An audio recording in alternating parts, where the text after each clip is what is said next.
always something extremely exciting. Lots of fun, lots of kids. Then my adult kids still talk about these crazy birthday parties they used to have.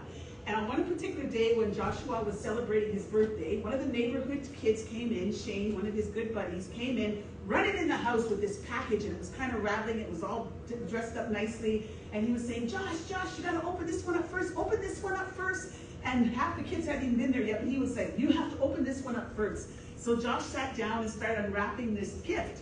And as he unwrapped this gift, you can kind of see the look on his face because he takes the gift out, and it's actually a blue plastic piggy bank. And it's filled with coins.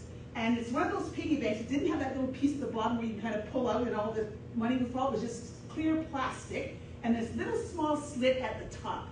And so Joshua kind of looked at it, and Shane said, well, shake it because there's lots of money in there. And he says, and you'll never be able to get the money out. You'll never be able to get the money out. And that's how long our friendship is going to last. No, don't lie, it didn't last. But that's what he said. This is how long our friendship's going to last. And so Josh had that bank sitting in his room for the longest time. But when he became a teenager, he was about 13 or 14, I heard him in his room, his bedroom, and he's shaking the bank. Now he needs some money, right? So he's shaking the bank, and he's shaking the bank. And every once in a while, as he's shaking that bank, I would hear, woo, because something had fallen out. So now Joshua was excited because something's fallen out. He kept shaking this, and I'd hear, woo, and he'd get so excited. And all of a sudden it stopped, and I heard him coming down the stairs, and now he's gone to the kitchen to get a butter knife because it's not coming out fast enough, so I think he wants to widen that little slit on the top. So he's in the kitchen, and he's doing this, and he's back upstairs, and all of a sudden I heard this big scream. So he's got more money out, and he comes downstairs with a handful of coins. And he says, Mom, can you now please take me to the store? I have enough money. It was something he wanted. I don't remember what it was. I just remember this handful of money. And when I saw that, I went, wow, that guy worked so hard to get that money out of there. He had to like shake and shake and shake and shake until something of value came out. And when we've gone through so much over these past few years, I was reminded of that story. And the reason why I was reminded of that story is because it felt like we were all going through this shaking process. You know, we were going through so many changes. We were going through so many challenges. There was so much in terms of adversity. There were so many disruptions. And I kind of started feeling like I was going through this shaking process. And I'm sure many of you were feeling like you were going through this shaking process. But the interesting thing about the shaking process that Josh demonstrated is that you have to hold on long enough until something of value comes out.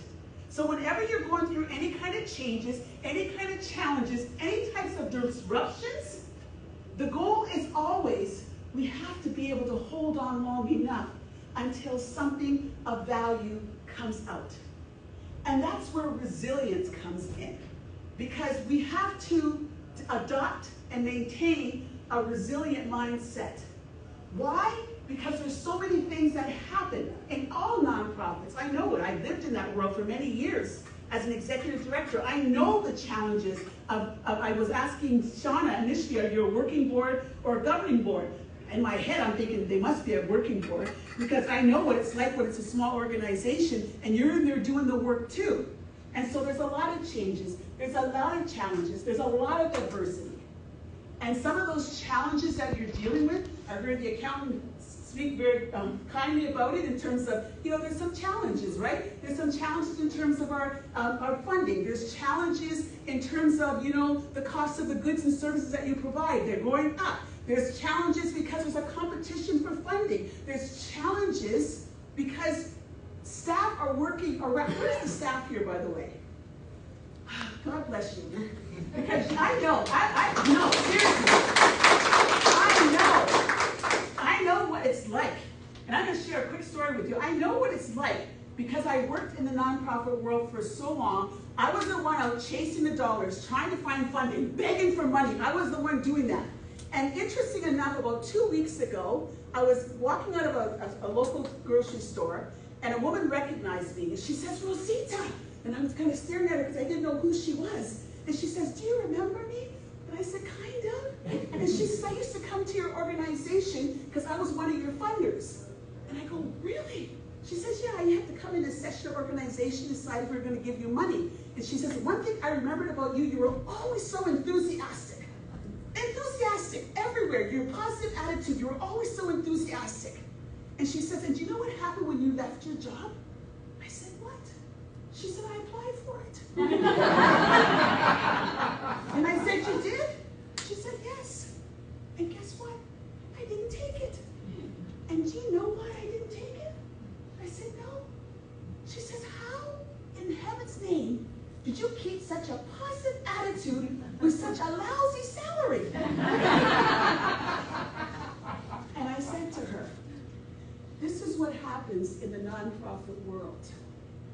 Do we want to get paid more? Absolutely. Do we keep working so that we can get more? Yes. And we'll continue to work. Your board of directors will continue to work and find ways to increase the salaries because you deserve it. But here's the reality that I know. We do this work because there's a passion inside of us that won't allow us to sleep. There's a passion inside of us that says, get up, you gotta go, things have to get done. And we come into the nonprofit world because we believe in the work that's being done, and we'll do whatever we have to do to make sure it gets done. So yes, we stay excited, yes, we stay positive, but at the same time, it can be exhausting.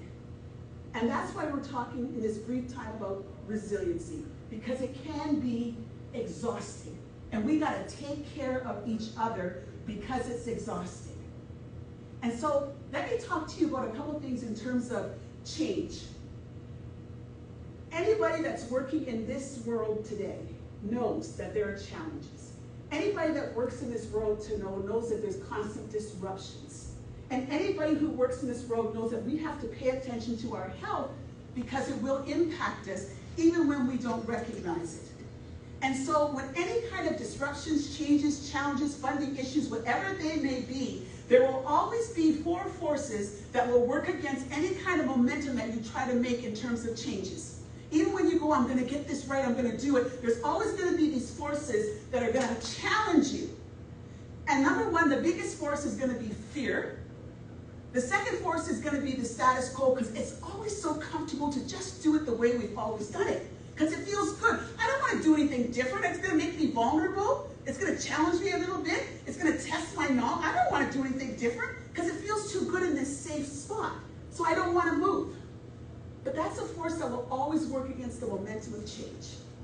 Fear, the status quo, and underestimating the impact that change can have on all of us emotionally, mentally, physically, spiritually. And especially for our frontline staff, there's impact. There's impact. You may not see it because they're so busy and they're going and they're moving, but there's impact. And we gotta take care of each other. And the last thing that will always work against the momentum of change is to lose our focus. Because disruption will cause you to go in this direction and in that direction and in this direction, and then you lose your home.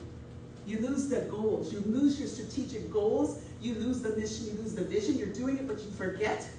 And so I always say, sometimes we just have to go back home. When I was executive director, I say to my staff, time to go home, let's go home. Let's sit down and talk about this again, because I think we're over here, we're over there, we're all these places. But the power comes from understanding and staying connected to your strategic goals, your vision, and your mission. You with me still? Yeah, you are? Good. I'm glad to hear that. So, because we go through these changes, because we have these challenges, because there's the momentum of these forces that will always work against us when we're doing any kind of change or shifting. And by the way, when you're being shifted and changed, as I said about the story at the beginning, sometimes it's better to stay there and work through it and actually experience what it's like, because that's where your greatest gifts are. Oftentimes we're afraid to move and shift because we haven't had to use those skills that are now required of us to do something differently, because we've always only done what we've always done. So all of a sudden change says, you need to open up the door to a new skill, and we don't think we have it. And oftentimes we have that skill, we have that talent, we have that ability, we just haven't nourished it. So a resilient mindset is what we need if we're going to get through all these changes and challenges. So resiliency for me, every time I hear people talk about resiliency, they always say once you've gone through a situation or adversity or whatever it is, now you've got to bounce back. And I go, no, I don't want to bounce back. I don't want to bounce back anywhere. I want to bounce forward. That's what I want to do. For me, in terms of resiliency, I want to be catapulted somewhere over here, and now there's a new thing that I have to look at. There's new opportunities. There's a new responsibilities. Sometimes we have a tendency to want to fall back so we can go back and do what we've always done. But that's not the way that the world works. The world is constantly shifting and changing and moving, and we have to be moving somewhere else. And if you're not moving, the world's still moving without you. Like, we're still moving, and we're still shifting, and we're changing. And so the reality is, in terms of resiliency, we have to think of resiliency as bouncing forward into a new world, into a new situation, and where the opportunities are galore. So many amazing opportunities, but we have to be ready for them. And we have to maintain a resilient mindset if we're going to do that.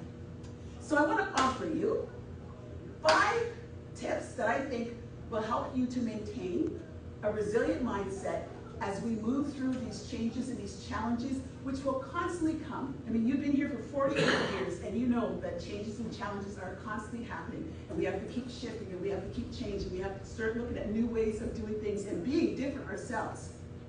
So, number 1, I'm going to share with you through a story. In 2005, that's how far back I'm going with this story, I was sitting on the edge of my bed, watching what was happening in New Orleans with Hurricane Katrina. And I remember I was sitting there almost in tears going, oh my God. And then my husband came into the room and said, he goes, oh my God, this is really depressing. Maybe you should turn it off. And I go, no, I can't. I feel like I should go. Do you want to go? And he says, no, I'm not going. I said, but I feel like I should go.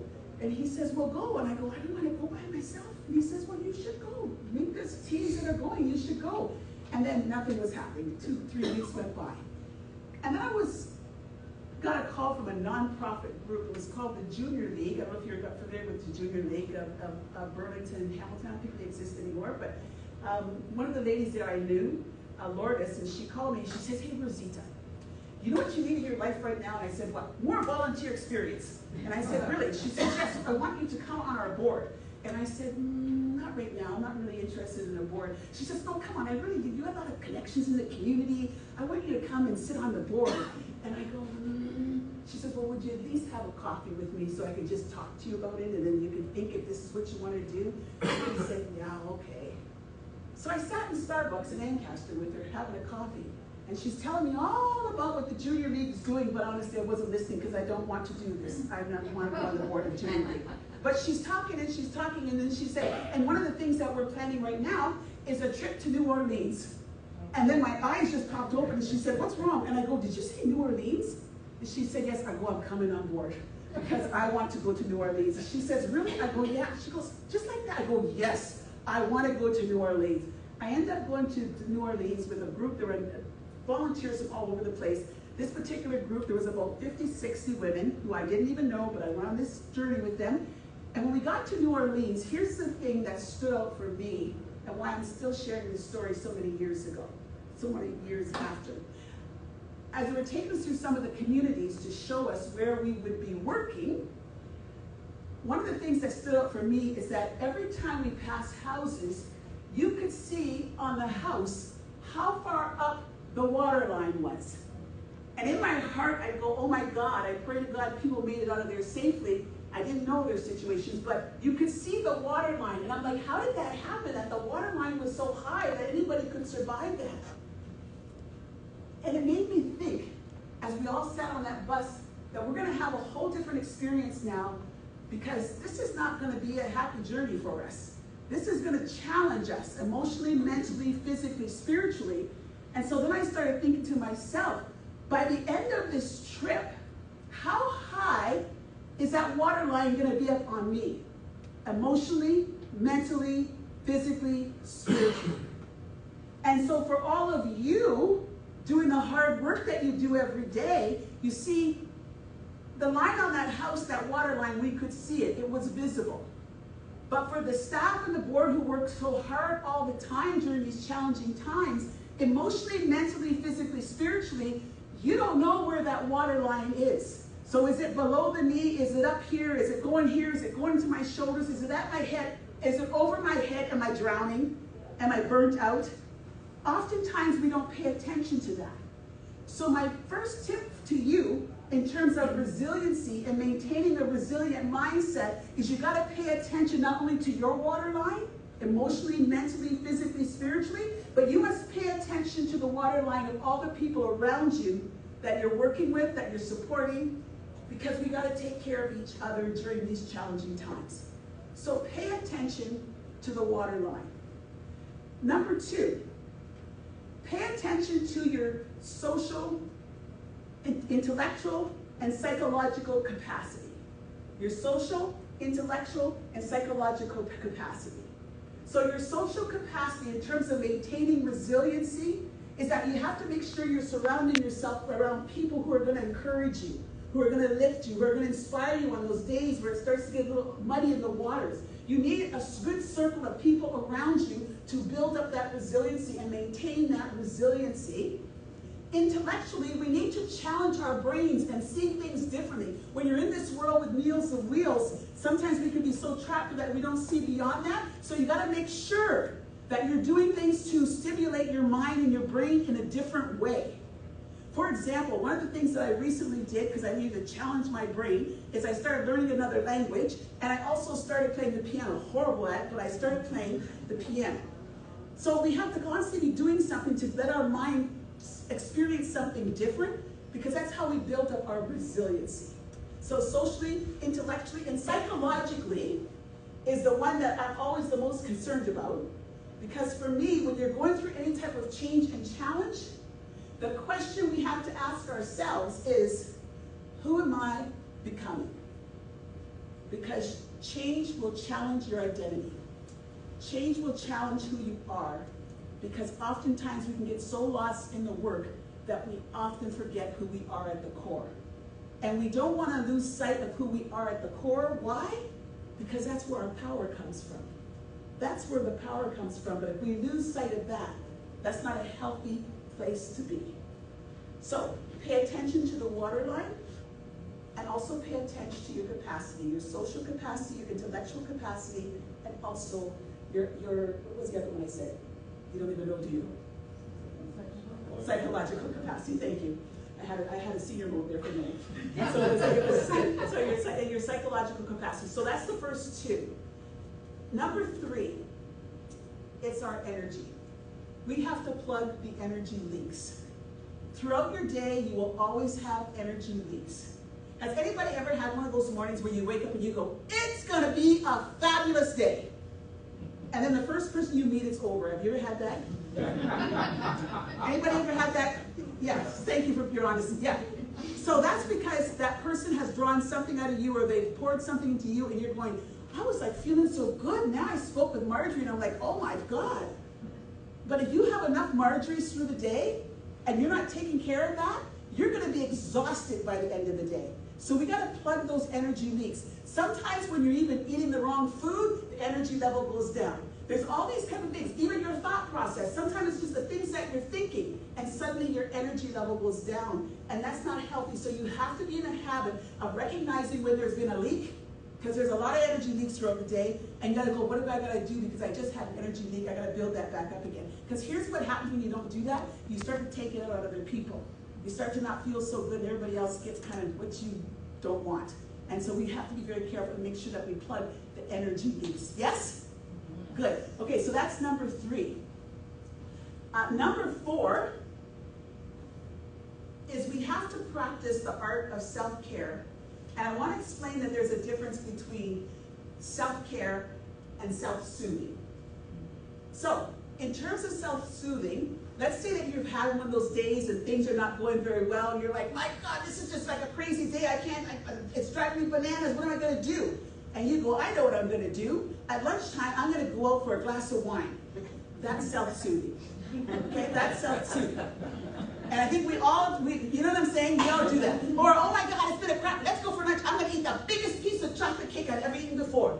That's self-soothing, right? What we want to do is we want to make sure we're paying attention to self-care. Because self-care is a 24 hours, 7 days a week process. No, it's not just that I went for a workout at the gym this morning. It's not that I did yoga at lunch. It's not that I went for a 5-kilometer run after work. That's great. It's not that I had the best breakfast ever. That's great. But it has to be happening 24/7.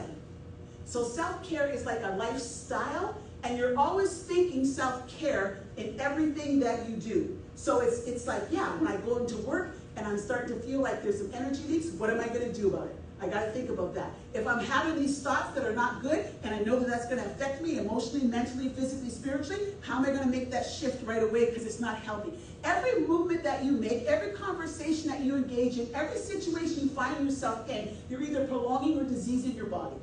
So everything that you take in a day, emotionally, mentally, physically, spiritually, your body is screaming yes, or your body is going, oh, please don't do this. We get to make that choice.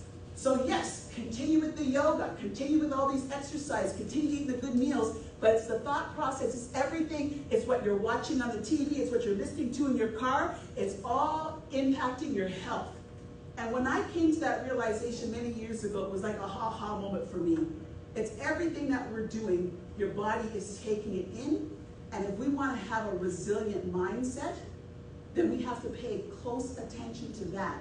Because it's very hard to maintain a resilient mindset if we're not doing self-care and we're doing more self-soothing. Nothing wrong with self-soothing, but at the same time, we got to make sure we have a plan in place, 24 hours, 24/7 plan in place if we want to maintain a resilient mindset. With me so far? Are you sure? You're with me so far? Okay, I'm going to make sure you're with me so far. I'm going to just make sure you guys are awake right now. Okay, here's what I want you to do, because this is my next tip around resiliency. I'm going to share with you that one of the blessings in my life is that I come from a family that loves to laugh. And then I married into a family that likes to laugh even more. So you will never come to our family dinner or enter in our house without going, that was the best belly laugh ever. It doesn't matter who comes into our house, they always say, you guys are crazy. I've never heard so much laughter before in my life. And so for me, laughter is an easy thing because we find the silliest things to laugh at. Like the things that no one else in the world would ever think is funny, we just think it's so funny. And I don't know what it is. Maybe we have a special gene, I don't know what it is, but we laugh all the time. And most of the time it's making fun of ourselves or each other, like having like a fun time. In fact, when I was younger, because I come from a family of 14, I have 8 brothers and 5 sisters. Same parents, don't gossip once I've been. And my 5 sisters and I would always sit around the kitchen table at night because we didn't have a lot of money when we were young, and we would tell each other jokes. And you know what the goal was? The goal was to see who we can get to pee their pants first. That's what we were like, no, seriously, we don't do it anymore, obviously. But that was one of the things that we would do. Like, just we'd sit around and we'd tell these funny stories. And so laughter was always an easy thing for me. But here's the thing, and my question to you, and in terms of resiliency. What do you do on those days when there's nothing funny? When you go, sorry, this is not funny, this is very stressful. Like, we have budget issues, this is very stressful. We have our staff a little stressed, this is stressful. But you know, everything's going up in this economy, that's just a little bit stressful. We're trying to make ends meet, this is a little stressful. How do you find your inner bozo then? How do you find your inner clown then when that's happening? Well, I'm going to tell you how you find it. I had a friend wake me up, this is about 5 years ago, in the morning, and said, girlfriend, get up. And I said, why? She says, I'm coming to your house. And it's 7 in the morning. I said, no, I'm still in bed. No, come on, I'm going to ring your doorbell anytime, we're going to be going. And I said, where are we going? She says, we're going to a laughter yoga club. And I said, a what? She says, a laughter yoga club. And I said, to do what? She says, to laugh. And I said, at what? She says, nothing. I said, please don't ring my doorbell. That sounds very dumb and I'm not interested in it. But guess what happened? About 15 minutes later, she wouldn't leave the doorbell. She was ringing.